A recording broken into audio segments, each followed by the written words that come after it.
Ôtez pas toutes, ôtez pas tous. Jeunesse Kamit, comme d'habitude, mes vidéos s'adressent à toi d'abord, à toi ensuite, à toi après. Les autres peuvent suivre s'ils veulent. Jeunesse Kamit, tu as dû le constater. Aucun peuple n'a perdu la tête au point de se découvrir un Dieu étranger à la couleur de sa peau et à son univers culturel. Aucun peuple. Seul ton peuple a réussi cette contre-performance désastreuse, humiliante. Et cela du fait de ces marabouts, de ces prêtres, de ces pasteurs et de ces rabbins totalement ignorants de Dieu et qui se sont mis au service d'un Dieu étranger. C'est à cause d'eux que toi aussi, tu as l'impression que tes ancêtres, durant leur millénaire d'existence, ont brassé du vide intellectuellement, qu'ils n'ont fait aucune découverte. Alors, quelque part en toi, tu as appris, tu as commencé à croire que tes ancêtres sont les filles aînées et les fils aînés, je dirais, de la mère père primordiale, parce que chez nous, le mot Dieu au masculin n'existe pas. C'est un mot qui appartient aux sociétés patrilinéaires, phallocrates. Chez nous, on dit mère père primordiale. Donc, tu as constaté que tes ancêtres sont les filles aînées et les fils aînés de la mère père primordiale. À ce titre, étant les premiers êtres sur la terre, il est clair qu'ils ont tout expérimenté avant tout le monde. L'amour, l'enfantement, l'amour, le mariage. Ils ont conçu les cités avant tout le monde, ils ont tout fait avant tout le monde. Mais à cause de ces imams, de ces prêtres, de ces pasteurs et de ces rabbins truands, ignorants, ils te font croire le contraire. Donc ils ont découvert un Dieu blanc, un Dieu qui est à l'opposé de la création que la mère primordiale t'a enseigné. Ils ont découvert un Dieu blanc. C'est un homme. Ils l'ont découvert en lui donnant le visage et les traits d'un homme. Et ce Dieu-là a créé son humanité à partir d'un homme. Et de cet homme, il a prélevé une côte qui lui a permis de fabriquer la femme. Déjà, c'est une humiliation totale de la femme. Déjà, se procéder de cette manière de faire place la femme nettement en dessous de l'homme, ce qui est l'inverse de la genèse de l'univers enseignée par la mère père primordiale, qui est androgyne, qui a tout créé par père et qui en plus n'a pas créé la seule humanité à son image, mais qui a créé toute la création à son image. Une parcelle d'elle-même se trouve dans tout ce qui existe et qui est naturel. Donc ces gens-là, imams, prêtres, pasteurs, rabbins, ignorent totalement cette réalité. Donc en ignorant cette réalité, ils font sien tous les défauts de leur Dieu, notamment la pédophilie. Dans les églises, les nonnes sont violées par les prêtres. L'islam reconnaît que son modèle premier, Mahomet, a épousé une femme à 6 ans et a consommé le mariage à 9 ans. Et aujourd'hui, il se trouve des imams, en tout cas des dits religieux, qui soutiennent que cela est possible. Un homme peut épouser une femme à tout âge. À cause de ce Dieu, ils acceptent volontiers que nous soyons, que tu sois l'enfant d'inceste. Parce qu'il va de soi que si l'humanité est adamique, comme ils le disent, si Adam et Ève sont les premiers êtres sur la terre, il va de soi que si l'humanité doit être aussi nombreuse, il va de soi qu'Adam a couché avec ses filles, et Ève a couché avec ses fils, et leurs enfants ont couché entre eux. Donc ils acceptent d'être les enfants de l'inceste. Alors que dans la genèse de l'univers, développée, enseignée par la mère père primordiale, Tout a été créé par père et des millions de pères en même temps. Il n'y a pas de place à l'inceste. Mais ils te font croire cela. Ils te font croire aussi que c'est Dieu qui est omnipotent, omniscient, fait tout ce qu'il veut. C'est une sorte de dictateur qui justifie la dictature qui existe à l'heure actuelle. D'ailleurs, les musulmans sont prompts à dire tout ce qui se passe, c'est la volonté de Dieu. C'est les dictateurs qui sont à la tête de tes États, qui te forcent à fuir ton pays. C'est Dieu, c'est le Dieu qui l'a voulu. La mère, le père primordial, jamais ne voudra cela. Mais le Dieu l'a voulu. Donc, ce Dieu-là est capable, comme le dit le Coran, sourate 8, verset 99. Il ouvre les yeux de qui il veut, il ferme les yeux de qui il veut, pour pouvoir remplir son enfer. Ce Dieu leur enseigne aussi et justifie la cupidité, justifie l'arnaque. Puisque dans une sourate intitulée Le butin, Dieu reconnaît la nécessité d'arracher le butin aux ennemis vaincus et de lui donner sa part. L'islam l'a dit, mais les chrétiens aussi l'ont confirmé quelque part, puisque l'Éternel, en devenant Dieu le Père, a accepté que l'Église, par l'arnaque, dit de la vente des innocents, construise la basilique Saint-Pierre de Rome. En fait, à l'époque, les deux papes qui sont suivis ont proposé aux gens de leur vendre les certificats qui leur ouvrent directement l'entrée du paradis. C'est avec cet argent-là qu'ils ont construit en grande partie la basilique Saint-Pierre de Rome. C'est d'ailleurs cette arnaque-là qui a révolté un des leurs, Martin Luther, qui a finalement quitté l'Église catholique pour impulser la création du protestantisme. Quant à l'islam, il pousse les gens à aller à la Mecque pour pouvoir jeter des pierres à Satan, pour pouvoir lapider Satan. Donc Satan, qui est aussi puissant que Dieu, accepterait docilement de rester dans un trou et d'attendre qu'on lui jette des pierres. Donc des choses enfantines comme ça, ces gens continuent de véhiculer. Et Dieu, Allah, les a aussi poussés tous les ans, une fois par an, à aller à la Mecque, dépenser des fortunes. Certaines femmes même se prostituent pour aller égorger un mouton là-bas, pour donner de l'énergie à leur Dieu. Parce qu'en fait, entre Allah et Allah, la première divinité, entre musulmans, il n'y a aucune différence. Et les gens, certains volent les caisses de leur État, de leur entreprise. Certaines femmes se prostituent, dépensent de l'argent pour aller faire tout cela. Parce que le Dieu leur permet d'arnaquer les gens afin de s'enrichir. Pas pour lui, parce que lui, il s'en fout, mais afin qu'eux, ils puissent s'enrichir. C'est pour ces raisons que la dîme existe dans l'église chrétienne, dans l'église protestante.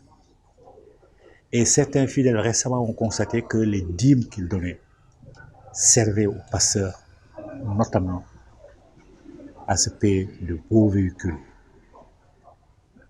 à faire la cour à des femmes de façon cachée, bien entendu. Et c'est Dieu-là qui est aussi puissant, comme Allah l'a dit dans la sourate 8, verset 99. Il dirige qui il veut, il désoriente qui il veut pour remplir l'enfer. Donc voilà un Dieu dont ils disent qu'il est miséricordieux, qu'il a toutes les qualités possibles, mais qui est capable de brûler ses propres créatures. Donc ils te tiennent un peu avec ça. Ils te tiennent avec la notion de l'enfer. Tu donnes des dîmes, tu vas à la mosquée, tu vas à l'église, tu vas dans le temple protestant, parce que tu as peur d'aller en enfer. Alors que l'enfer dans ta tradition, l'enfer n'existe pas. D'ailleurs, eux-mêmes, ils ont vu et ne peuvent pas te confirmer que tel arbre, telle plante, tel métal du monde physique a son correspondant dans le monde invisible. Parce qu'ils savent que dans le monde invisible, absolument rien n'existe de physique. Donc, les musulmans ont totalement tort en te blousant, en te disant que le premier à entrer au paradis, c'est Bilal. Parce que c'est lui qui va guider le chameau du prophète à aller au paradis. Donc, pour eux, ce monde-là est physique, alors qu'ils ne peuvent pas prouver le caractère physique de ce monde. Parce que si un chameau peut exister dans ce monde, ça veut dire qu'il se nourrit. Alors pourquoi n'amènerait-il pas l'herbe dont se nourrit le chameau ou l'équivalent de cette herbe ici sur Terre? Ils n'en sont pas capables parce qu'ils savent que finalement, après toutes les recherches, ils savent que croire en l'existence d'un monde physique dans le monde invisible, ça n'existe pas. Donc ils te terrorisent avec l'enfer, comme si ton corps allait se reconstituer. Alors que ton corps ne sera pas reconstitué parce qu'il n'y a aucun corps dans le monde physique. Par ailleurs, il faut que tu saches qu'ils ne savent même pas où se trouve cet enfer. Parce que ce sont ces concepts enfer, paradis, jugement dernier que tes ancêtres ont créés. Et quand tes ancêtres les ont créés, leur race n'existait même pas encore. La race de ceux qui ont nommé l'éternel Dieu le Père, ceux qui ont nommé le Dieu ternaire, l'éternel Dieu le Père, Allah, n'existait pas encore, n'était même pas encore dans l'humanité. Voilà pourquoi, quand bien même l'enfer existerait, qu'ils ne sauraient pas où il se trouve. Donc, jeunesse Kamit, il faut que tu réalises tous ces mensonges, toutes ces méconnaissances de ces gens-là, qui vont t'induire en erreur, qui font que tu rejettes tes ancêtres, qui font que tu rejettes ta culture, alors que c'est la meilleure au monde. Elle a toujours été imitée, elle n'a jamais été égalée. Je te dis, il te parle de l'enfer. Le Coran en parle plus de 750 fois. Les évangélistes en parlent aussi, bien entendu, ils parlent de la gêne. Seuls les Juifs sont gardés d'en parler.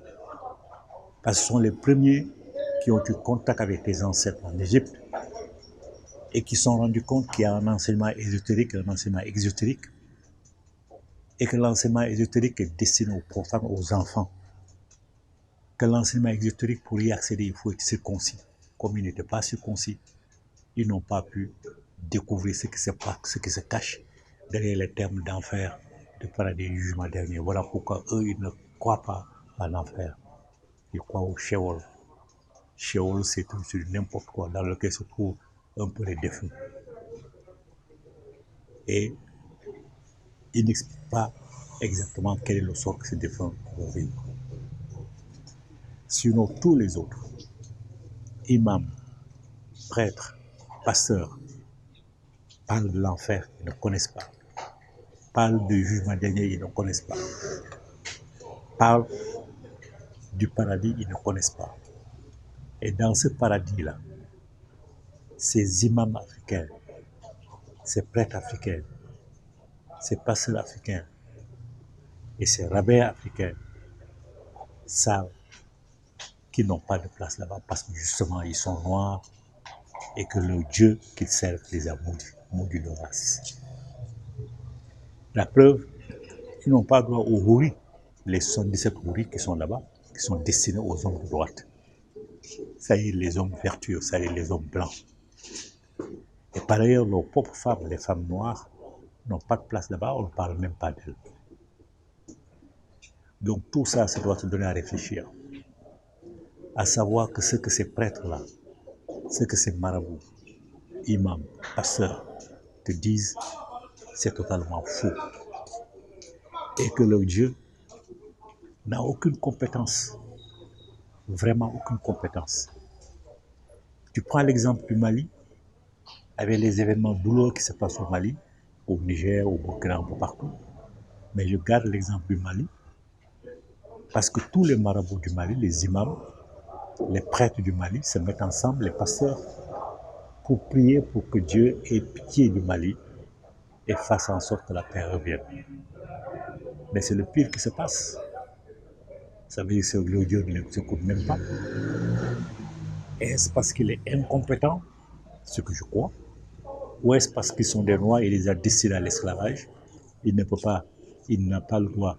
En tout cas, il a le droit, mais il ne peut pas les libérer si c'est de se contredire. Donc, ils n'ont aucune compétence sur le plan ésotérique, sur le plan spirituel. Voilà pourquoi ce sont les mêmes qui te dissuadent d'aller vers des sociétés secrètes, de te rapprocher de tes ancêtres. Or, c'est la seule voie possible.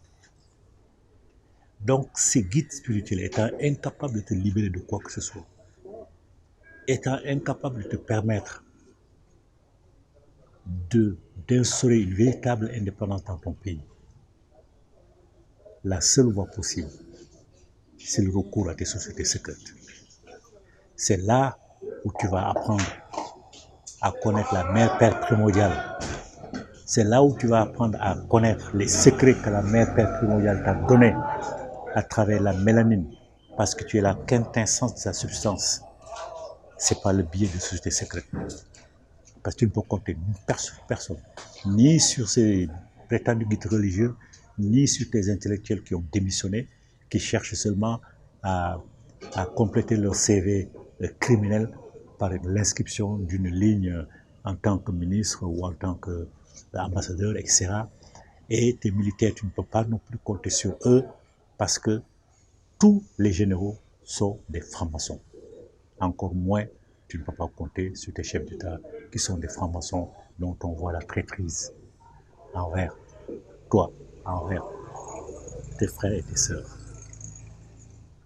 Donc je te disais, il n'y a que les sociétés secrètes. Il faut revenir vers les sociétés secrètes. Ça ne va pas être facile parce que certains vont te décourager de renouer avec les sociétés secrètes. Eux, ils le font de bonne foi parce qu'on les a tellement lavé on leur a tellement lavé le cerveau, on leur a tellement dit que dans ces sociétés secrètes, c'est la sorcellerie. Ils ont peur de te perdre parce que tu es leur fils, tu es leur fille. Ils ont peur de te perdre. Mais ce qui est pire, c'est qu'il y a des prétendus intellectuels qui prétendent connaître tout, qui te dissuadent d'aller dans les sociétés secrètes. Ils te disent que les sociétés secrètes, si tu vas être folklorisé. Et l'un d'eux, particulièrement, ne vise que le Mali. Il a un problème avec le Mali. Il dit que si tu viens te faire initier au Mali, tu vas te faire folkloriser, tu vas dépenser de l'argent pour rien. Comme il n'ose pas citer un exemple, on va taire son nom. Mais il se connaît et tous ceux qui ont l'habitude d'écouter ces vidéos le connaissent parce que ce n'est pas la première fois qu'il s'attaque au Mali.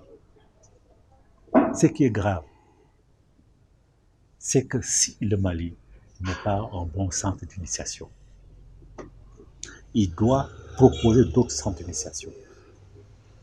Parce qu'en tant qu'initié, si vraiment il l'est, il sait que c'est seulement par ce biais qu'on peut s'en sortir. Donc si le Mali est défaillant, qu'il te conseille d'aller ailleurs, d'aller au Cameroun, d'aller au Congo, au Gabon, au Bénin, au Togo. En tout cas, qui te donne des conseils pour aller vers d'autres sociétés initiatiques pour te former. Mais il ne propose aucune alternative. Ça veut dire qu'il condamne l'initiation. Et c'est le même qui s'attaque avec fougue à la franc-maçonnerie, à la Rose-Croix. Mais tu ne l'entends pas te recommander de te fier, de te méfier plutôt, de te méfier de la franc-maçonnerie et de la Rose-Croix, comme il te recommande de te méfier de l'initiation africaine. Alors la question c'est à quoi il joue.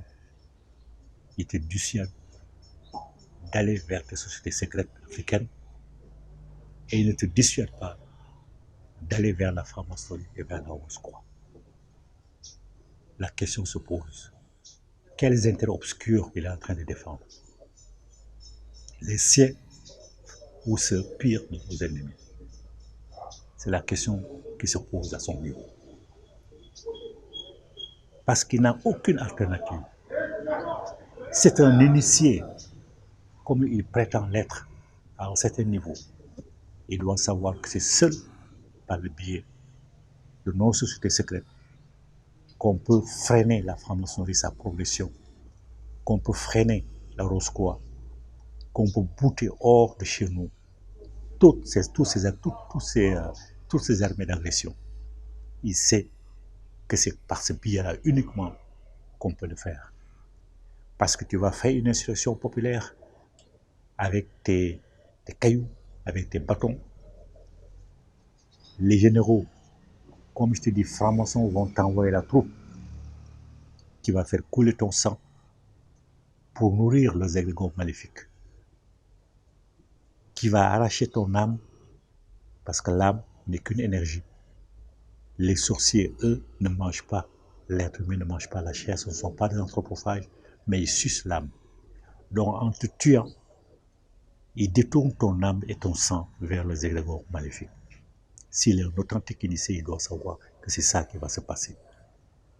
Il doit savoir que tu n'auras jamais la possibilité, comme dans le temps, au temps de Che Guevara, de former une armée de libération. Parce que tu n'as personne pour te faire payer, pour t'aider à acheter ces armes. Et quand bien même les aurais-tu achetés, que tu ne pourrais pas les faire venir dans ton pays. Donc, si c'est un vrai initié, comme il prétend l'être, il doit savoir tout ça.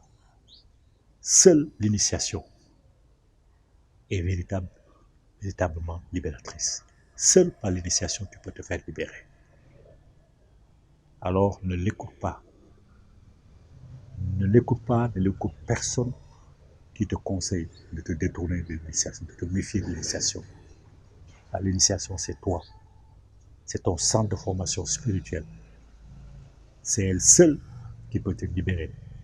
C'est elle qui peut t'ouvrir les portes pour aller à la rencontre des femmes et des hommes de connaissance, des maîtresses et des maîtres des arcanes, qui peuvent te permettre de te débarrasser de toutes ces armées d'agression. Sans effusion de sang, ils peuvent les chasser, sans effusion de sang. Et c'est par le biais de l'initiation que tu as la chance de pouvoir les rencontrer. Parce qu'ils sont en train de te trahir. Au bénéfice de qui, personne ne le sait. Ils défendent des intérêts égoïstes. Voilà les conseils que je pourrais te donner. Dans d'autres vidéos, notamment dans la prochaine vidéo, on parlera de comment tu peux faire pour te connecter avec tes ancêtres qui ont créé les sociétés secrètes pour toi.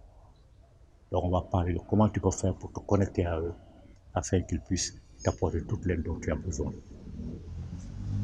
Merci de m'avoir écouté. Vie, santé, force.